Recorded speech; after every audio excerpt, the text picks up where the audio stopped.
Assalamualaikum warahmatullahi wabarakatuh. Bapak, Ibu, dan saudara-saudara sekalian yang saya hormati. Dari survei Kementerian Perhubungan, didapatkan hasil bahwa akan ada 23 juta mobil dan 17 juta sepeda motor yang akan digunakan oleh para pemudik.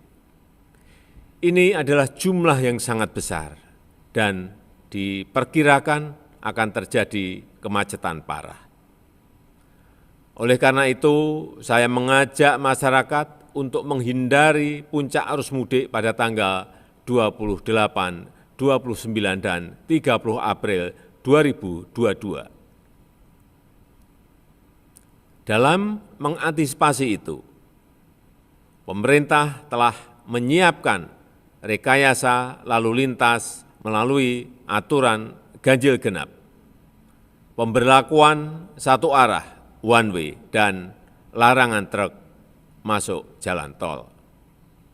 Untuk itu, saya mengajak masyarakat untuk mudik lebih awal, tentu saja menyesuaikan dengan jadwal libur dari tempat bekerja.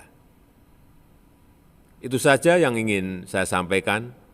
Jangan lupa tetap mematuhi protokol kesehatan, utamanya memakai masker, cuci tangan, dan menjaga jarak.